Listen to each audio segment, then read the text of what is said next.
Welcome back to all of our friends, family, and even our foes to the Foxx Den Sports Podcast, along with my three sons, Kellen, Garrett, and Gannon. I am Todd Fox, and we really are happy that you're listening to our Foxx Den Sports Podcast. And with today marking our 83rd episode, what player do you think of that wore the jersey number 83? Let's go with Mark Clayton, OU wide receiver. I believe his time was with Sam Bradford or maybe earlier. I'm not really sure. I feel like I remember him playing. I feel like they overlapped slightly. Yeah, but I remember him. No, he played with them in St. Louis. That's where he played with him at. But Mark Clayton, probably top 10 receiver in OU history from the rankings I see at least. But someday we need to do a podcast like that, but not today. Who's next? I'm gonna go Heath Miller. Played for the Steelers, couple Super Bowls, couple Pro Bowls. Solid tight end. I remember one of those I actually remember watching. I believe, if I'm not mistaken, we went to church with like his aunt. We did, in Iowa. Yeah, and she's very proud of him. Yeah, never sounded proof, but she had that one autographed card though. Yeah, but didn't we? She gave it to us. Yeah, she had a huge jacket. Of course, I could have a huge Steelers jacket too, but yeah, she was nice, really nice. But yeah, no, I remember Heath Miller. He was he was a solid tight end. He's like the definition of a tight end right there. Some would say Pittsburgh Steelers Mount Rushmore material. Who said that? Some might say. Garrett said that. Hey, play it back because I didn't say it. I will definitely be hitting a link up in the top right corner right here. Go ahead and click that. You'll be able to get, booted right to where Gary said Heath Miller on his Pittsburgh Steelers Mount Rushmore. Yeah, I remember that because we were all just like, Ranko. And... He's like, I couldn't do 4 from one generation. So he chose Heath? Heath. He's good. Dude, the water boy was pretty good too. Gannon, who you got? I had to go with Craig Smith, the only NBA player to ever wear number 83. Craig Smith. Oh, yeah. Who did he play for again? The Trailblazers. Who didn't he play for? Is that all he played for is Trailblazers? Craig Smith? You're not talking about Craig Smith, the hockey player? Nope. Fantastic job, Gammon. I think of a guy by the name of Ted Hendricks. Played for the Oakland Raiders back in those. Those guys were so good. They stink so bad. It's so sad that you guys don't remember them being really good. They're about to be. I hope so. But I'm just saying, though, they were fantastic. And honestly, since you guys have been alive or really started remembering football, they've stunk. Miami stunk. Cowboys have been probably average, had some good years, but some pretty bad teams since you guys have been around. It's all about the quarterback, so we'll see. All right, moving on. I know a lot of stuff happened. Some of it happened today, even with OU. Garrett, you got some recruiting. I don't know how much. That's not breaking news or anything because it's happened. 4 hours ago or so. But how's your mood today, Garrett? Well, headed into the weekend, it was great. And then about halfway through yesterday, it started, simmering down a little bit. The number one defensive player in the country decided to verbally commit to Mizzou over Oklahoma and Georgia. Oklahoma was thought to be the leader for probably 90% of his recruitment, to be honest. Yeah. And then something happened in the end that Williams Nwaneri decided to commit to Mizzou. Supposedly a couple weeks ago is whenever he told them he was going to go there. So not sure about that because I know from things I'm seeing and I've seen that he, told OU that they're pretty much the guys. But anyways, better news is since our last episode, we did get a recruitment commit, 2025 wide receiver Jaden Nickens, who's a hometown guy, plays in Millwood or plays at Millwood. And he's a solid receiver. I know Diego actually has to coach against him this year. He played against him last year too, but he set out that game. But no, he'll be a really solid player. He's the third receiver in that class alone. So we're definitely loaded on offense. Already have the quarterback position and 3 targets for him, and about to be a tight end that's flipping from Notre Dame as well. But anyways, on the Nwaneri side, huge loss and disappointment. I know it was obviously getting fought for till the very end, which obviously, Penn still hasn't hit the paper yet. But when can they officially put it on ink to paper, like sign it? December. Yeah, because I know they December's early signing day now. And granted, he doesn't have to sign then. No, which if he doesn't, I mean, that just better gives news for another us, 3 months. But in my eyes, I think it's still pretty wide open, whether that's us, Georgia, or whoever, mainly because if Mizzou has another year just as good as they did last year, that head coach is gone. So what's he going to do whenever his, head coach gets fired?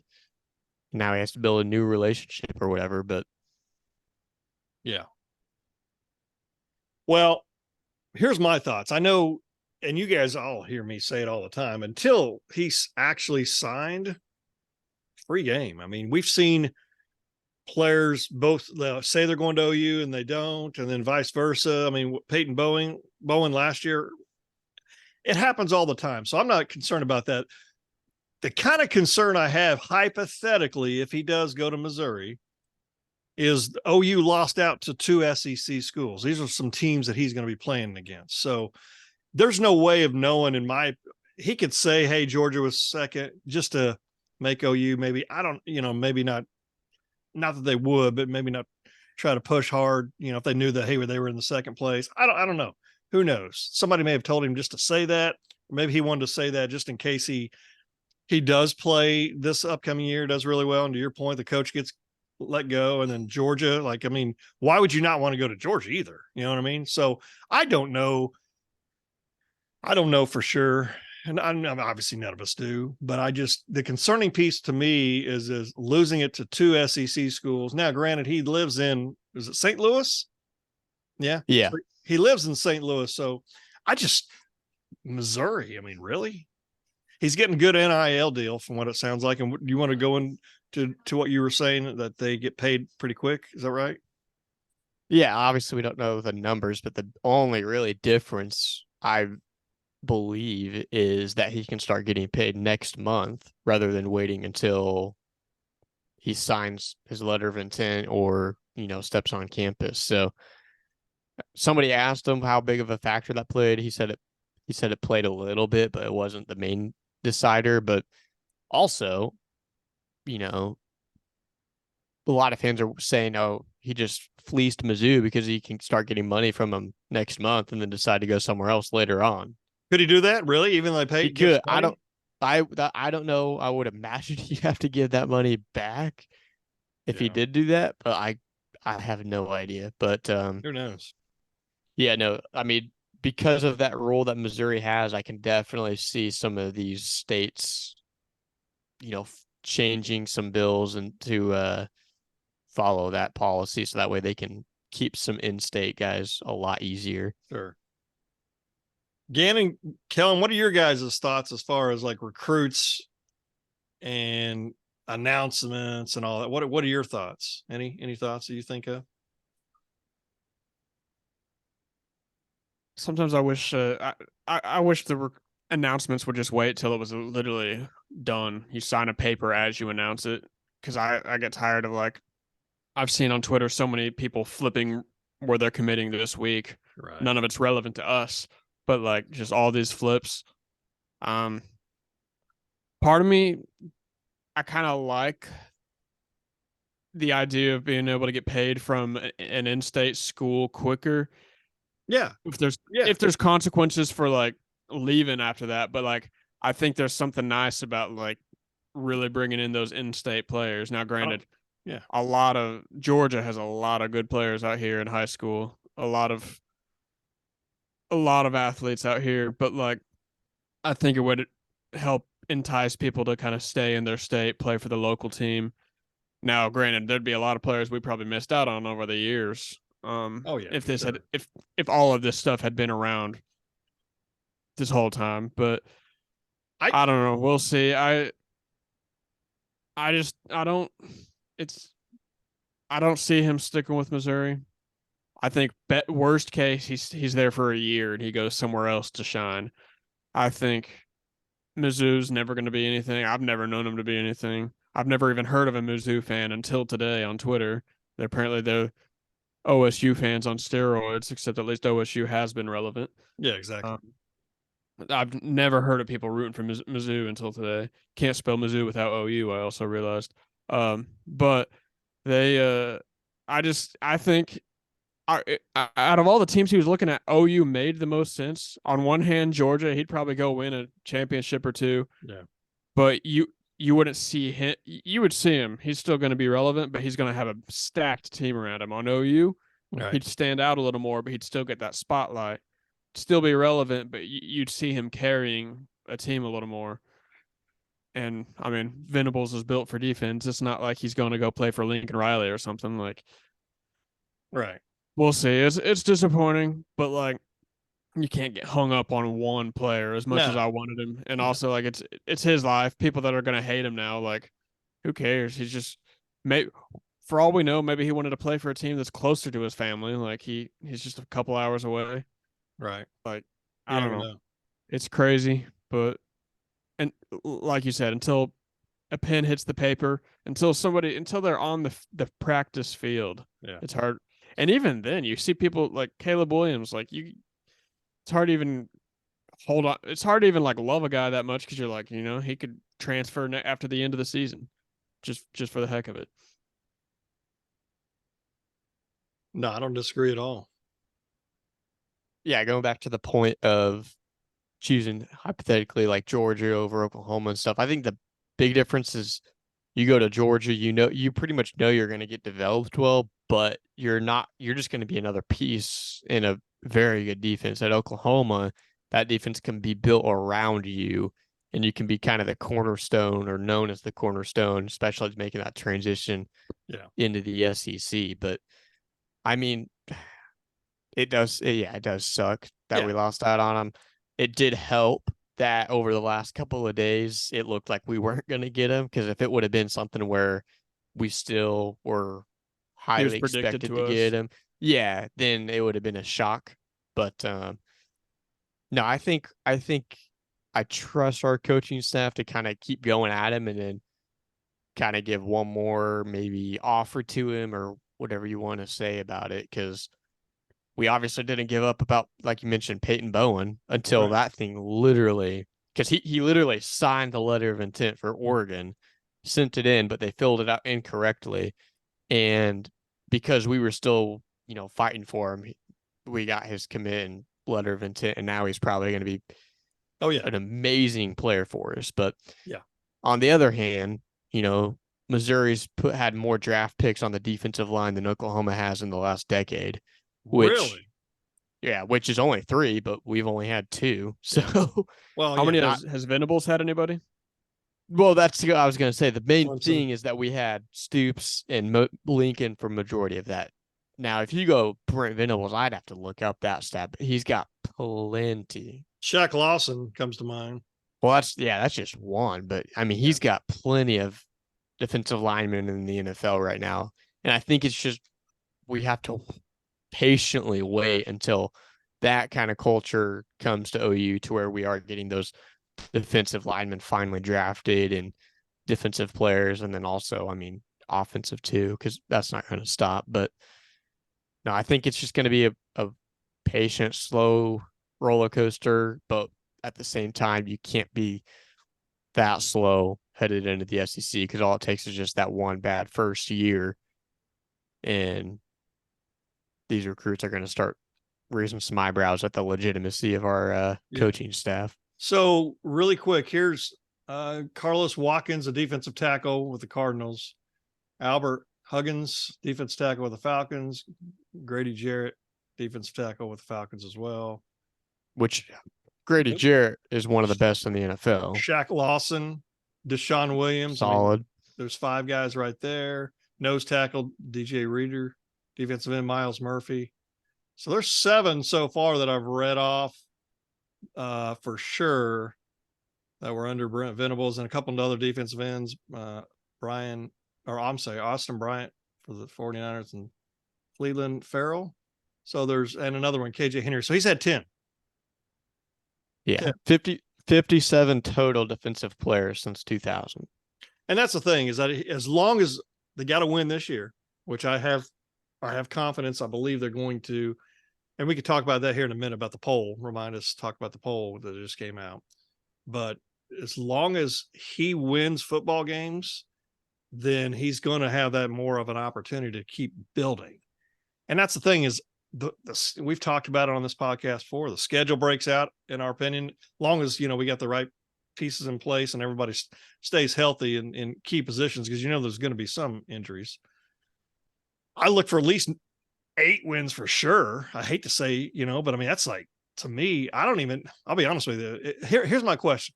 If somebody said, hey, they can go 9-3 right now and make a decent bowl game, would you take it, or would you roll the dice and go for better right now? I'd probably roll the dice just because I'm confident. Yeah. I am. Because I'd roll the dice as well. Yeah. One, I think our schedule got easier from last year to this year. That's one. 2, our team got better. Yeah. Obviously from what we see, there's no way to tell, but it did. And then not only our backup quarterback's better, that's the biggest thing. And then 3, we lost 6 of those games by less than one score. So if you put all those factors alone, I would add at least 2 to 3 games onto that record. So, I mean, obviously things can happen. We've seen us lose some games recently that we haven't lost or shouldn't have lost, but I think 1, that was our previous head coach, and then 2, that's Venables in year 1, still trying to figure it out, which I wish didn't have to happen, but it does, especially whenever you're at, this highly touted of a program. Yeah, real quick outlook wise, I mean, there is another David Stone. I'm sure you guys. I've heard that. Know. What is the thoughts on him? Where he's headed? Yeah, I mean, OU, but we've seen things happen before. His biggest caveat is supposedly, I mean, this is a rumor. There's no confirmation on it, that his parents also don't want him to go to OU. But he's from Oklahoma City, played here majority of his life, and then main other teams in it is Michigan State and Miami. But Hurricane, yeah, which is there. That's probably the number 2 right now. Biggest thing was you just have to close out on this one, because we have been probably his favorite for his whole high school. Like, he's visited us more than any other school by a lot. But he'd be a huge get too, because he'd be an interior defensive lineman rather than edge rusher, which we need some. We usually don't have the worst edge rushers. It's usually just the inside and for stopping the run and stopping everything. The running. So key times. Yeah, and then also top 3 inside offensive linemen. We've started getting a lot of traction on from the same school as David Stone. And then Nigel Smith, he is a defensive end from Melissa, Texas. He's kind of the same boat as David Stone. We've been heavily favored to get him for quite some time now. So he'd be huge. What are the stars on these guys? Stone's the only 5-star pretty much remaining that we have a chance at. Gotcha. And I'm not, 5-star, 3-star, 2-star. I mean, obviously you want them to be higher, but that doesn't guarantee a squad either. What about Terry Boosie? Yeah, he's probably going A&M or Texas, I'd say. He came on a visit with us and he enjoyed it a lot, but he's from Texas, so he's probably going to stay at home and go to one of those two big schools, which is unfortunate, but interesting. Yeah, I'm excited. I'm not worried about the rankings. I'm not worried about until these guys are there. I think these kids are going to get coached well. I think said it before. I mean, the offense was decent, obviously, when we got Gabriel hurt, and I still don't think he's the best quarterback we've ever had, but he's a solid quarterback, right? Here's the thing. We were ranked 122nd last year in defense. If we could get that up to, say, in the 40s this year, I think we're in for a good season. yeah, which is still not good for being a blue blood, if you point that out. But yeah, no, that would be a huge improvement. Yeah, for sure. Real Wow. quick, speaking on Gabriel, I didn't know this until a couple of days ago, but if he has like a okay year, he'll be a top 10 in passing yards in NCAA history. Really? Yeah. That's pretty cool. Let's talk about the rankings. I know the rankings just came out. We had the coaches poll last week, and this week the top 25 came out. And for the first time since 2000, OU is ranked outside of the top 10. And the last time they were this low was the year 2000. What happened in 2000? Does anybody remember? We won the national championship. That is correct. Garrett was born and we won a title. Well, who won? Yeah, you were born first, right? So Which one was more special? Yeah, be your little brother Gary. So I feel like Gary'd swap places. I would. Gary would give up his existence for another win this year. he was a good little luck charm back then. I just need a bench near the stadium. That's all I need. But Ohio State. Number one rank is Georgia. I wish, man, I guess we could have had this up, but we don't. Michigan is number 2, which is interesting. Ohio State's 3, Alabama 4, LSU 5. I'm telling you what, that's a team I think everybody's got to worry about is LSU. I think even though they're 5, I think they may be the SEC champs. USC 6, Penn State 7, Florida State number 8, Clemson Tigers in at 9, and then Washington Huskies at 10. Then you got Texas Longhorns at 11, Tennessee Volunteers at 12, Notre Dame at 13, Utah at 14, Oregon at 15, Kansas State at 16, TCU at 17, Oregon State at 18, Wisconsin at 19, OU at 20. Then rounding it out, 21's North Carolina. They've got Drake May, so that'll be interesting to see how that turns out. Ole Miss is at 22, Texas A&M 23, Tulane 24, and the Iowa Hawkeyes come in at 25. Is OU ranked 20 based on their name, or are they 20? Is that a fair ranking? Because after last year, they weren't very good. But we all know, well, I should say we all know, but we have an idea that we think they're going to be pretty good, better, obviously better this year.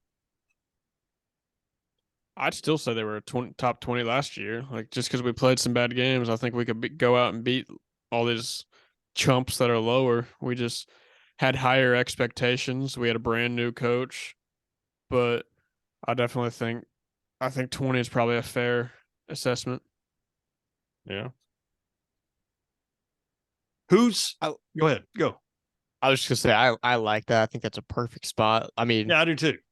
Looking at those teams under us, I think they'd give us a challenge, to be honest. But I also think there's some teams ahead of us we could not blow out by any means, but it'd be somewhat, surefire win. But also, I just think there are some of these teams, a lot of these teams, that are in that 1 year phase that you won't see them for another, 3 to 4 years. One being, Washington, Utah, Oregon State, TCU, K-State, even like multiple of those teams. I think they're in that season where it's like all their veterans and everything's lining up for them to have a good run.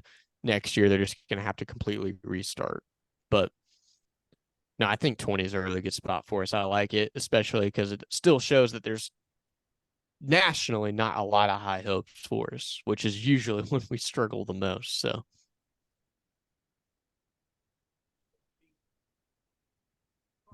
you're muted, I think, or maybe it's not plugged in. I'm muting myself. Sorry.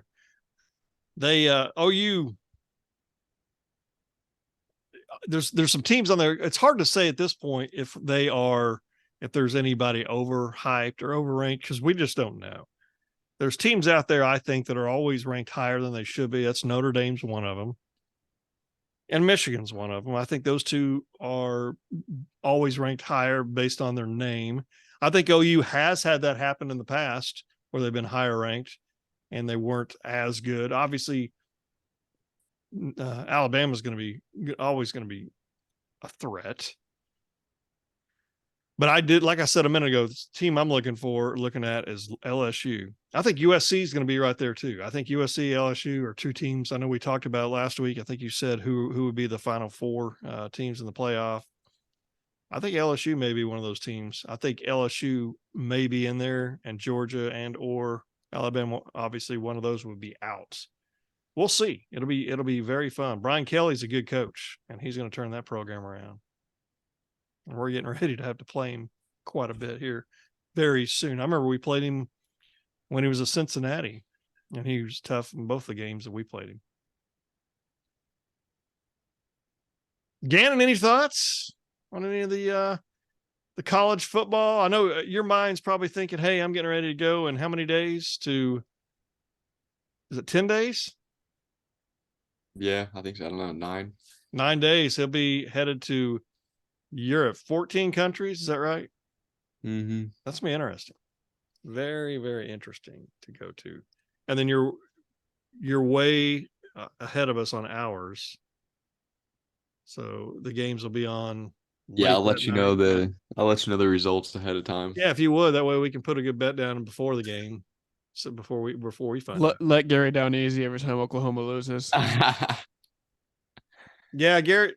Last year, I can't remember what game it was. He was, man, who was that against? But he was real ticked at the end, and I was just like, K-State, I think. Yeah, I think it was. It was a 9 or 9. We were walking back at 9, and I was just like, it is what it is, man. I mean, Dad's shaking his head and Gary's mad. Yeah. You know. No. Dad just finally hit that age where he's just like, doesn't really matter. But Oklahoma stinks. I'm right in my prime of just. I know. Golly, man, yeah, trust me, I've been there. But I was the one that sent us out of that stadium. Yeah, it was great. I don't remember. That was whenever, golly, what was his name? Taylor? Martinez. Or Adrian was Martinez. 4th down or 3rd and long? Oh, no, it was like, yeah, I think it was like 3rd and 16 or something like that. It was long, and he took off running, gets the 1st down, and I just kind of glanced down at Gary, and he's like pointed, let's go. Got him left. Not a whole lot was said on the way back. It was but they punched us in the mouth. Who was it? Callie and I think it was Kelly and Callie, yeah. Yeah, pretty sure. And then Gannon, you got to go see OSU last year. OU and OSU and Callie and Kelly and Gannon, correct? Yeah. We did. I forgot about that. We did, yeah. Yeah, we blew them out. Game. Yes. Was it cold? I can't remember that because I think that may be why I didn't go because it was a little. It was supposed to be really cold, but it didn't feel terrible. Yeah, I don't know. Getting to that age, right? It's only. I've never been to an Oklahoma game that didn't feel terrible one way or the other. Oh, you're either, dude. I've either got yeah. heat stroke or it's like Notre Dame game, and I don't know why. Freaking heaters in my shoes trying to stay warm. Notre Dame. Gannon was called. What did that guy call you? A little puffball or something? Marshmallow. You had jacket, another jacket, and jersey over. But I mean, hey, we were warm. I've never been to a comfortable Oklahoma game. I don't know what it is. There's been some that have been nice, especially when that sun goes down. But September games, and we got 2 of them. We've got Arkansas State at 11 o'clock in the morning, and then SMU at 5 o'clock, and that's going to 5 will be a good spot. It's going to be hot though at the beginning, but both of them will be a little bit hot, and then works its way till I don't think we play again at home till sometime like middle of October. I don't remember who that's against, Iowa State maybe, but it'll be fun for sure. But it's just, my goodness, I can't stand that heat at all. At all. You guys remember where we were 11 years ago today? Probably right at this time too. We're at the Cincinnati Reds game against the Mets in Cincinnati. Okay, well, that was forgot about that. fantastic. Canton, Ohio, yeah. We had a little blue ash chili that morning. Then we got a little what did we try? What is it called? Skyline chili at the game, little hot dog. Was that the game that we had the Skyline? Yeah. I remember you saw the guy, like there's a guy on the Jumbotron and he like won something or another. And then you saw the guy. And it's one of those moments where I thought like you just knew the guy from work or something. I was just like, man, Dad knows everybody. That's hilarious. So Biggest thing I remember from that trip is drive back, about 8 hours to go. One of us has to use the bathroom. We all realize we all got to use the bathroom. We didn't stop. I didn't stop. No. All four of us had to go, and we did not stop till we got home. There's no shot. And you're like, you're struggling, but we all knew we were struggling together, so it made it a little bit better. And you didn't want to be the guy that like leaked. So it's like it was brutal. That was one of the toughest times I've ever had. We were somewhere in Missouri and there was like a wreck. There was like an oil leak. Yeah, and we were stuck in traffic forever, and we need to run out the side over there. I remember, I'll never forget it because we were listening to Sports Animal, and Traber was getting into it with somebody. I mean, lighting this person up and putting them on hold and talking and saying okay, and they come back and they start yelling at him again, puts them on hold, and I remember all that. It was pretty cool. I know we came back that direction because we wanted to go to the Foxx Den, but then we drove up to it and it was closed. It said, sorry, but we're closed. Oh yeah. Remember that? We were going to go, I think it was a little restaurant we were looking at, I heard about that. But yeah, to all of our listeners, back in 2000, it was 11, right? Or 2012. I always wanted to go to the NFL Hall of Fame. Took the three boys, and we just one Saturday. I was on vacation, just started it, and said, "Hey, let's go." We drove that night to Indianapolis, stayed the night, got up the next morning early, left, drove past the Colts Stadium. What's that stadium called again? Lucas Oil. Yeah, we drove past that, headed to Canton, and then all of a sudden I looked over at Kellen. I said, "Hey, check and see if the Cleveland Indians are playing." So he checked. He goes, "Yeah, they're playing at whatever time." I said, and we had back then, it was the GPS on the big. Is that what it was called? Like a big old thing that we plugged in to the cigarette lighter, and then on the window suction cup, and then 7-inch TV up there. And then it was a difference of only like 5 minutes or so, different direction. So we went, paid our tickets. I think we got in there by the second inning because while we were buying the tickets, I could hear him singing the national anthem. But then we left there, went back to Canton, went to Freddy's, and then went to the hotel.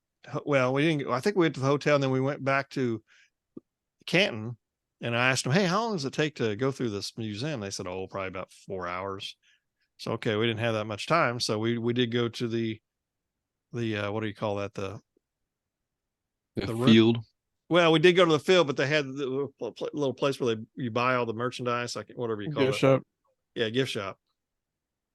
And then spent the night, got up the next morning, ate donuts. Kellen, was it one of you guys had a donut that had cream in it you didn't like? And then I went cream in a Long John. I went through a red light. Remember that? I just kept driving, just didn't care, just kept driving. And then we were the first people in line. We were there an hour early, thinking it was going to be packed. It was like on a Monday morning, I think. Doesn't matter.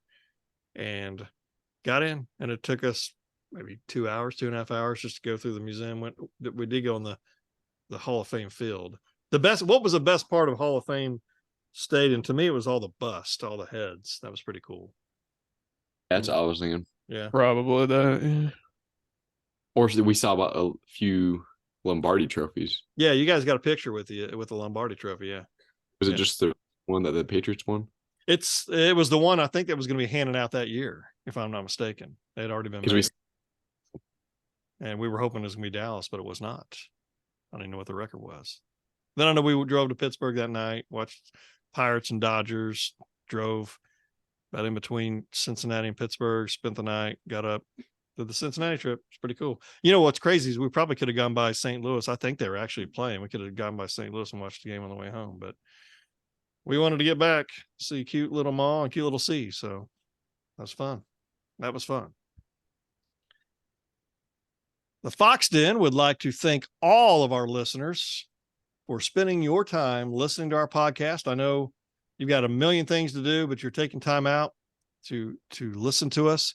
Remember, we're on all kinds of different platforms. We got our new YouTube channel. If you subscribe to that channel, that helps us, and it'd be fantastic. Just keep watching. You can watch us through video. But always remember that iron sharpens iron. Please stay safe. Be savage and not average. And remember to join the Skulk. Until next time, good. Goodbye, everybody. Buddy.